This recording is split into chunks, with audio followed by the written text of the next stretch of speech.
This is TCR, TroyCommunityRadio.com. I'm Clint Myers on 107.1 WTJN. Time for the Mayor's Report on this Saturday morning. Saturday morning programming brought to you by Outlook Financial. Joining us is Mayor Michael Beamish. He is here, and good morning to everybody out there listening to the program today, and certainly you, Clint, for hosting this program, and David for taping the program, so we can share it with anybody and everybody who wants to listen to what's good about Troy, Ohio. Had another busy week this week. Oh, wow. And a cold week, too. Well, it was cold. You know, I'm still of the belief, think spring. Oh, and for it sure. will happen. And we'll just have that to look forward to. And I'm sure once we get into the summer, there's going to be days where we're going to say, boy, I wish it was cooler. And so I'm looking ahead. I'm being an optimist here. I don't know if it's easier to warm up or cool off. I don't know. We'll put that to the test come this summer. You had another busy week. You had the Mayor's Youth Council. Yeah, I'd like to talk just briefly about this because this is something that I think, I've always said we need to have activities for people of all ages, for the young and the older alike. And so we do have a Mayor's Youth Council, and I've said this before. These are 5th and 6th graders representing their schools, both homeschool and the regular schools, parochial as well as public. And every year we come together, and I ask them, I do a brainstorming session with them, and I ask them, what's good about Troy? These are 5th and 6th graders. What could be improved about Troy? And these, again, are 5th and 6th graders. I do the same exercise when the teen leaders come. These are the juniors going into their senior year, and I ask them the same 2 questions. What's good about Troy? What can be improved? And we do this throughout the year. I do this with senior citizens as well, with open forums that I've done quarterly. But it gives an idea of what people are thinking, and good and can be improved.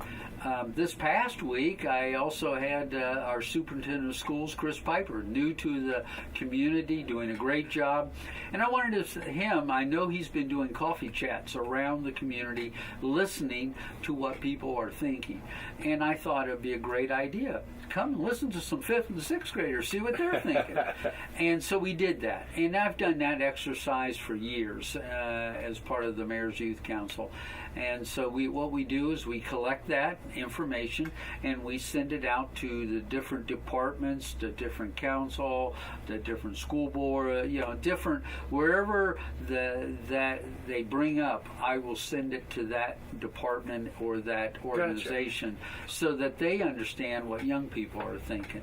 It's really interesting. Then I usually do a comparison. What are the teens thinking?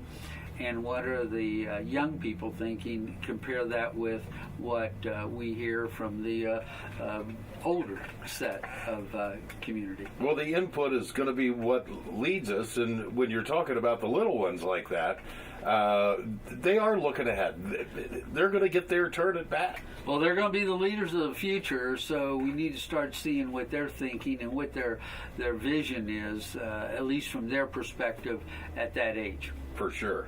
You had council this week. Well, we did, and one of the first things about council that I was able to do was talk about recycling. Because we had the Dye Mill Road facility open as well. I wanted to throw that out, but this is the Recycling Award. Yeah, this is Look Who's Recycling. Mm-hmm. We've been doing this quarterly, and we look in our community, and we look for people, and Jerry Mullins, who we've had here on the show, and talking about recycling and trash and large item pickup and all that. Well, every quarter we look around the community and we honor a person who has demonstrated good practices in recycling. And this quarter's award went to Deanne Bechtel, and she lives in the Westbrook area of town. So they're all over town looking. And it's all about protecting the environment and demonstrating to others what you can do to help with the environment and protecting the environment. And so we presented the award. This is a combination of Rumpke and the city of Troy working together. Again, I've talked about partnership. There's another one to showcase those people who are really working hard to protect the environment. All right. And it's all up to us to do our part on that. Absolutely. We got to be good stewards. Yeah, it's everyone working together that's going to make the whole recycling program a success. Well, there's a value of doing that, and we talk about the environment, but the beauty. And it also causes us to think of what we're doing and what we're using. All right. With that in my head again, I want to throw out that the Dye Mill Road facility is open now. As of Monday, that opened. March, yes. Yeah. So, that's right. I'm still, wow. It's so if you've had wind bring down any limbs or anything, time to start cleaning out your flower beds, whatever that may be, and a resident of Troy, you can go out to the Dye Mill Road facility, closed on Wednesdays and Sundays. Boy, Clint, you keep up on things. My head's spinning, but I'm glad you're focused on how we can best help our community in so many different ways. But I also say a big shout out to our street crews. Every day they're out there picking up trash, and Rumpke's there for recycling. Right. And we pick up large items. And I always suggest you call ahead, tell them that you're going to be putting out some large items, and they can help you, guide you as to what they can and cannot pick up. That is kind of a good point. When they're going around collecting trash, I mean, they don't have any intuition that there is a big couch sitting on, out with your trash or whatever it may be. So if they know that in advance, they know what they need to take out there to get it. That's absolutely correct. And Jerry Mullins and his team, they do a wonderful job working real hard to keep our city looking good. Absolutely. Now we'll get back to council. Yeah, let's do. Well, we started, council was a little different this session. We did have some resolutions, we did have some ordinances, and I can go through those quickly. But we also had two committee reports that were made, both of which were looking for a vote of support. And I'll just briefly, the Streets and Sidewalks Committee, which is Bobby Phillips chairs, and also on that committee is Mr. Heath and Mr. Lutz. As we all know, parking has been a hot topic of discussion. Not so much that we don't have parking spaces available, it's how we use those spaces. Right. And you and I have talked that. So they made a report and did come to a consensus as a committee to a parking, dealing with the whole parking moratorium. And what would be the best way to listen, try to find the best, can't be perfect, but the best way of addressing some of the issues that have been brought forward. And they did just that, and they came up with a plan. It was shared, and then that committee report was asked to be supported by the committee of the whole, okay. And it was 9-0, which tells you that everybody was doing their due diligence, listening, and trying to come up with the best compromises they could possibly do. I won't go into all the details, but I will tell you, I'm sure the media will share that, and at some point in time, maybe we can just focus that on a meeting, talking about how things are going to look differently at the end of March. The moratorium goes through March. Okay. But we hope to get signage and everything out prior to that. Back on track come the beginning of April. Now that was just a support committee of the whole, 9-0, as I said. Now there'll be legislation at a council meeting in the future that will deal with the time of the parking study. Okay. Basically, what I'm hearing, it would be something very similar to what it is now, from 8 to 6 o'clock. This would be in effect. But the thing I'm hearing is a change, and I would say stay tuned, is that we go Monday through Friday. In the past, it's been Monday through Saturday. Okay. And so Saturday, the weekends will be open. But it will allow for 30-minute parking, in and out parking. 2-hour parking for those who want to have lunch or something short term, 4-hour parking within a couple blocks of the downtown area if you need to do more than, like getting your hair done. Right. That was a concern we heard. Or if you just want to go to one of our parking lots, we're going to open those up as free parking. So there'll be unlimited parking there, and you may have to walk a couple blocks, but you're close into downtown as well. And you can look at it as a wellness activity. Well, my one question, like the Cherry Street lot, I know has always been closed to, or it's been posted closed to parking in the overnight. That'll be open all the time, or yeah, okay. And they'll cover the kiosk that's there, and so that everybody knows. Of course, we're going to have to get signage out, and I want people to understand this is not going to happen like overnight. But signage will roll out, but the moratorium is still in effect through March. Okay. And so that's something, but you'll start to see these signs. I was just going to say, we'll see that get worked in as we get along through April. And that was the one committee report. The other committee report dealt with the open checkbook, which is a state initiative. And they heard Lauren Bowen speak from the state treasurer's office, and they discussed that, and they listened, and they made initial to full council to move forward. Well, when it got to council's decision, a lot of members of council had really done their homework, asked questions, and thought through. And to be honest with you, it came out a 6-3 vote not to give direction to our auditor in support of the Ohio Open Checkbook. Now, I want people to understand we have nothing to hide.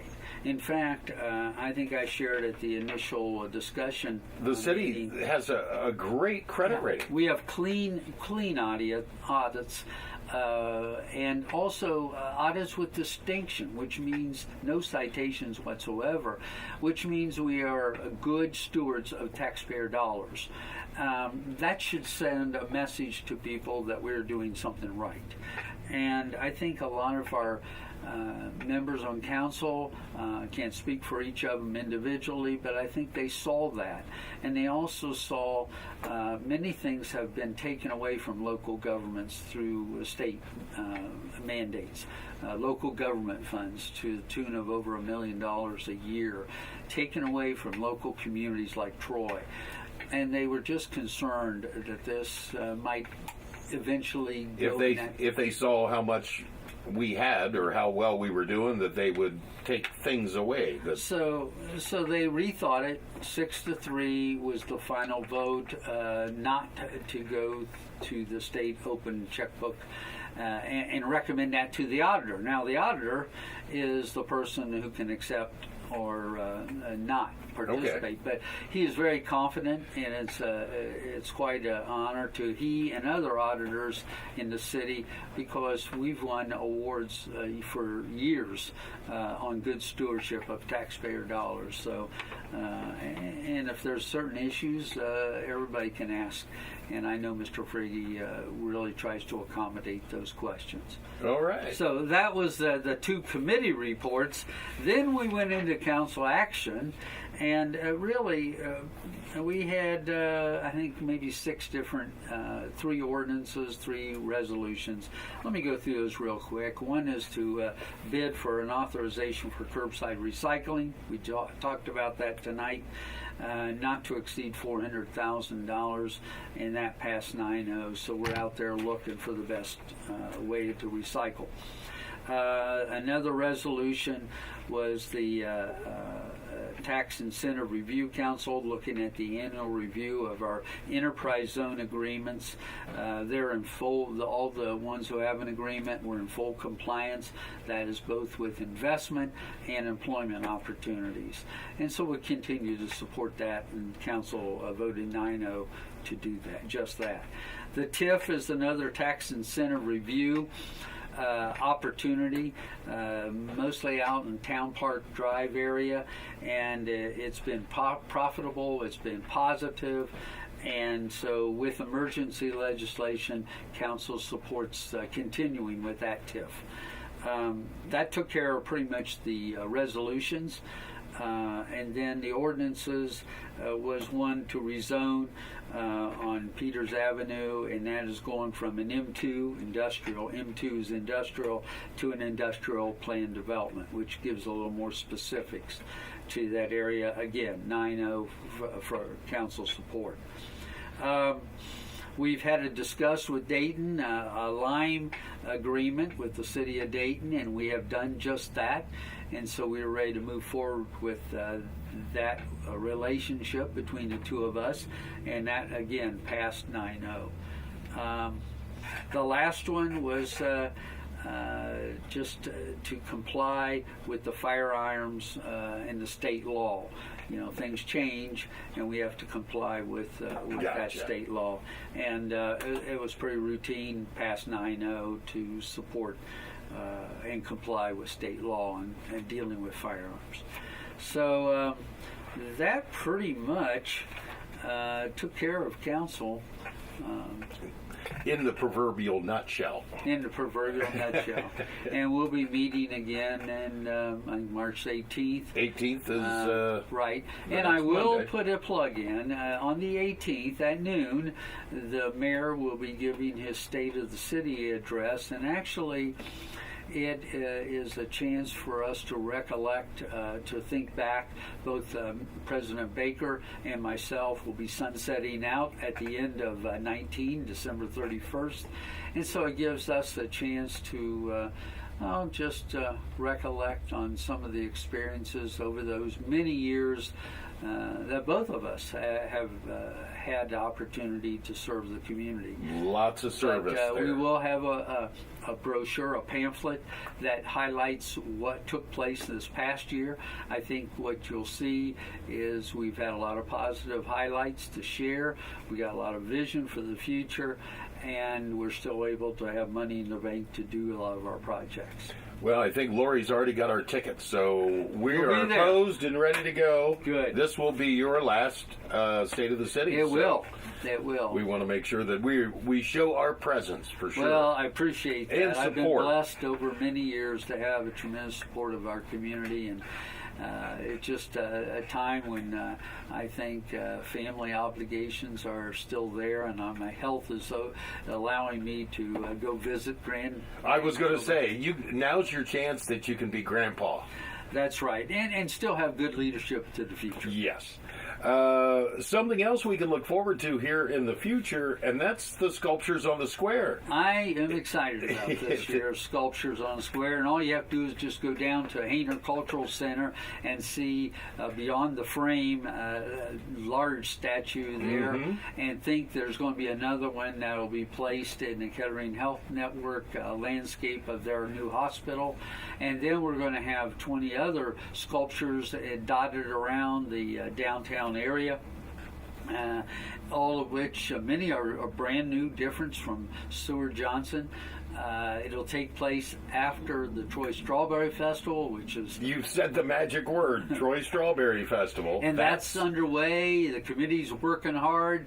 It'll be another fine event. And then right after that, for the whole summer months, we'll be able to come downtown, visit, and meet our new sculptures. Here it is, the beginning of March, and we are second week of March, and it seems like we just had Christmas.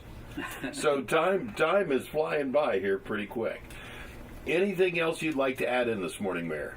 Well, I just want to say, and all these things we talked about, these are all people who have given their time and talent, volunteers, to make these special events possible. And so I want to give a shout out to all those folks that are willing to give of that time, and give of that talent to this community, so that it makes it exciting to come down to this downtown, the living room of our community, and beyond. A lot of volunteer hours go into the Troy Strawberry Festival, and you think over all those years how many hours that are involved in actually putting the festival on.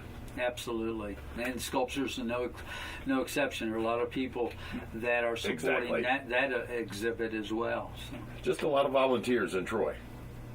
I think that would be safe to say. That's what makes Troy is the people give up and they're willing to partner with different activities and events. Absolutely. All right, Mayor, thank you so much. This has been the Mayor's Report with Mayor Michael Beamish. I'm Clint Myers on 107.1 WTJN.